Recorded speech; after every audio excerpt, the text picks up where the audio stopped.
Good morning, everyone. My name is Govardhan. I'm an acupuncturist and yoga master. ఈరోజు చెప్పబోతున్న concept ఏంటంటే ఎక్కువ రోజులు మనం ఆనందంగా హ్యాపీగా ఉండాలి, మంచి సంతోషంగా ఉండాలి, మంచి లైఫ్ని లీడ్ చేయాలి అంటే మన అట్మాస్ఫియర్, మన చుట్టూ ఉన్న మనుషులు, మన చుట్టూ ఉన్న పరిస్థితులు మన హ్యాపీనెస్ నిర్ణయిస్తాయి, మన సంతోషాన్ని నిర్ణయిస్తాయి అన్నమాట. సో ఎక్కువ హ్యాపీగా ఉండేవాళ్ళు, మంచి పనులు చేసేవాళ్ళు,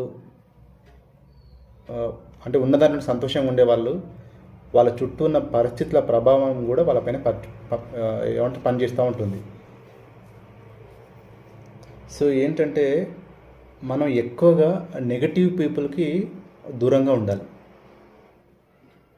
ఎందుకంటే వాళ్ళు చేసే ఆలోచనల్లో, వాళ్ళు మాట్లాడే పద్ధతుల్లో, వాళ్ళు చేసే పనుల్లో ఏదో రకమైన ఇబ్బందిని క్రియేట్ చేస్తూ ఉంటారు. అలా క్రియేట్ చేస్తూ మన చుట్టూ ఉండే వాళ్ళకి మనం ఎంత దూరంగా ఉంటే అంత మంచిది. Please avoid the negative people, toxic people. మనం ఎవరితో స్నేహం చేస్తే మనం ఆనందంగా ఉంటాము, హ్యాపీగా ఉంటాము, మనకు అనిపిస్తుంటుంది అప్పుడప్పుడు.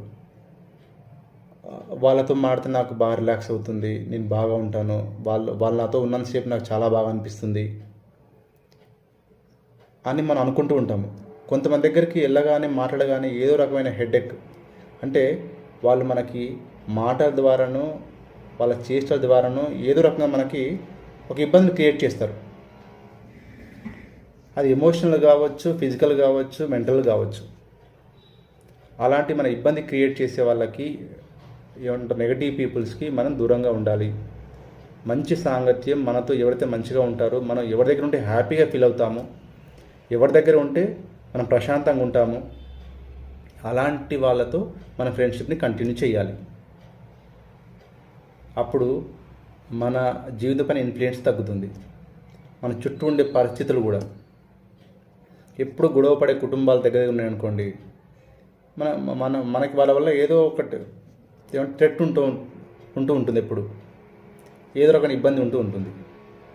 అంటే మన పరిస్థితులు, మన ప్రభావాలు, మన చుట్టూ ఉండే మనుషులను బట్టి కూడా మన యొక్క లైఫ్ అనేది ఇన్ఫ్లుయెన్స్ అవుతుంది. సో మంచి పీపుల్తో స్నేహం చేయండి, మంచి వాళ్ళతో ఉండండి. పాజిటివ్గా ఉండాలి అంటే పాజిటివ్ పర్సన్స్తోనే ఉండాలి. అంటే ఈవెన్ చెడును కూడా పాజిటివ్గా చెప్పాలి. అంటే వాళ్ళు చెడు అని చెప్పకుండా, డైరెక్ట్ చెడు అని చెప్పకుండా, దాన్ని ఒక పాజిటివ్ వేలో చెప్పే పర్సన్స్ మధ్యలో మనం ఉండాలి. Thank you.